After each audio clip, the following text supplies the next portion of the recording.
Assalamualaikum warahmatullahi wabarakatuh. Kami dari kelompok Roblox. Cihuy.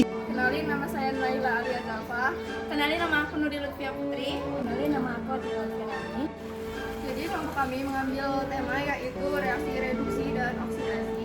Tujuan video ini adalah menjelaskan dan mempraktikkan apa sih reaksi reduksi dan oksidasi itu. Halo teman-teman semua, teman-teman pernah penasaran nggak sih kenapa baterai itu bisa menyala? Dan kenapa besi itu bisa berkarat?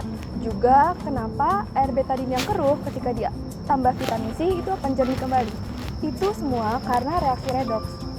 Yuk ikutin penjelasan kami. Reaksi redoks atau reduksi oksidasi adalah reaksi kimia di mana terjadi perpindahan elektron dari satu zat ke zat lain. Simpelnya, reduksi itu adalah penambahan elektron. Nah, kalau penambahan elektron berarti biloxnya turun. Sedangkan oksidasi yang berarti dia kehilangan elektron.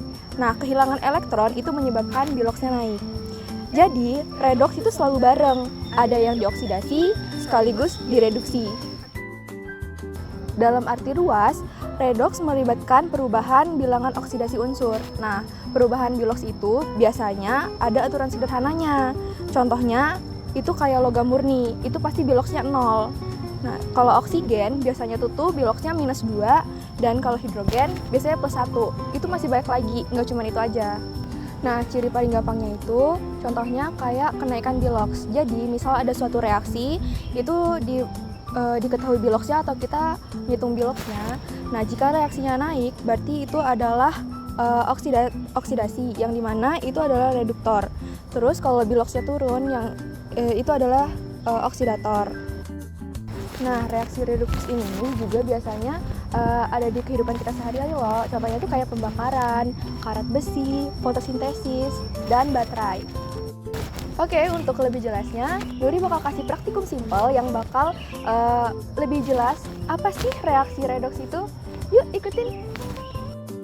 Halo teman-teman semua, aku Nuri bakal nunjukin gimana alur praktikum reaksi redoks. Hal yang pertama yang harus kita siapin yaitu alat dan bahannya. Yang pertama ada air dan cup, yang kedua ada vitamin, yang ketiga adalah betadin. Sebelumnya kalian tahu nggak sih kalau air betadin diberi vitamin C akan berubah menjadi jernih lagi loh. Yuk kita simak dulu langkah-langkahnya, dan untuk penjelasannya ada di akhir ya. Oke teman-teman, setelah kita siapin alat dan bahannya, kita siapkan air dan cupnya. Ini airnya yang bersih ya teman-teman. Lanjut, untuk betadinnya itu kita langsung teteskan ke air yang sudah kita siapkan tadi.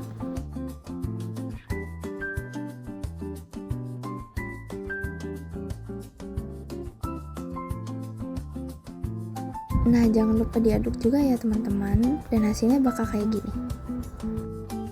Baik teman-teman, setelah melakukan 2 step tadi, masuk ke step terakhir yaitu mencemplungkan vitamin ke dalam air yang sudah dicampur dengan betadin tadi.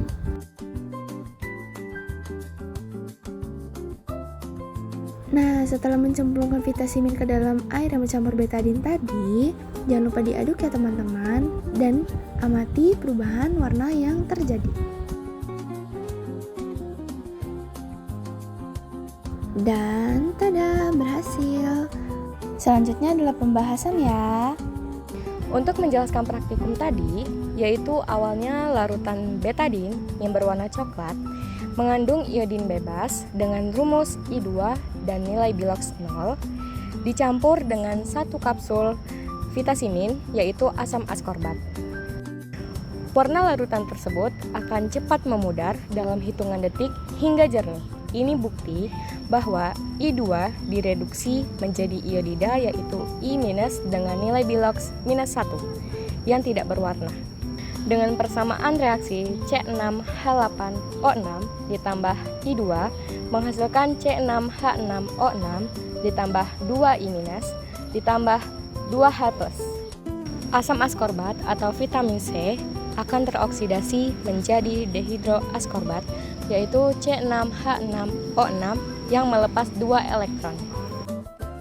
Dan I2 yaitu iodin bebas dengan nilai biloks 0 direduksi menjadi 2I- dengan nilai biloks -1 dan menerima 2 elektron.